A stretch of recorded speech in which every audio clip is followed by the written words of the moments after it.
على ذمه 3 جوادر اخرى، بس كل دي ما يشغلناش، احنا يشغلنا مصلحه بلدنا احنا هنا، دي المشكله بتاعتنا احنا. يعني انت اساسا يعني مش مهتم، سواء اصدرت قرار باخلاء سبيله ما اصدرتش محبوس، انت مش مهتم. انا اقول لسيادتك على حاجه، استنى الكاميرا وراك، مش هتكلم بالكاميرا.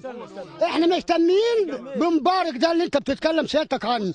احنا لا شفنا ارهابي قبل كده، مش مهم نصور، لا شفنا ارهابي قبل كده ولا شفنا اقطاعي قبل كده بيقفوا في الطريق يقطعوا الطرق علشان خاطر ياخدوهم.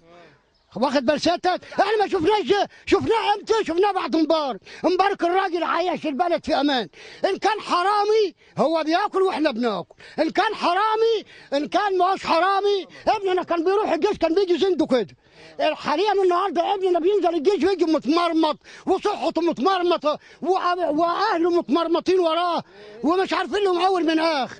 انما علشان خاطر واحد يقف في شويه خضار في سوق بني سويف هنا يتبهدل، تبص تلاقي سكاكين اتفتحت عليه، سلاح طلع من جنبك عليه. كان من امتى ده؟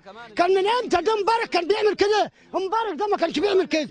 اللي يقول غير كده يبقى ضلال وابن كلب. يعني انت مع القرار؟ انا مع القرار، ايوه. من حقه مبارك يتعين رئيس ثاني ان كان فيه مروه، يتعين رئيس ثاني، مبارك يتعين رئيس ثاني. طب وبالنسبه للثوره اللي قامت على الرئيس حسني مبارك واللي جاءت النبي، صلي على النبي، صلي على النبي. هقول لسيادتك حاجه، وحد الله،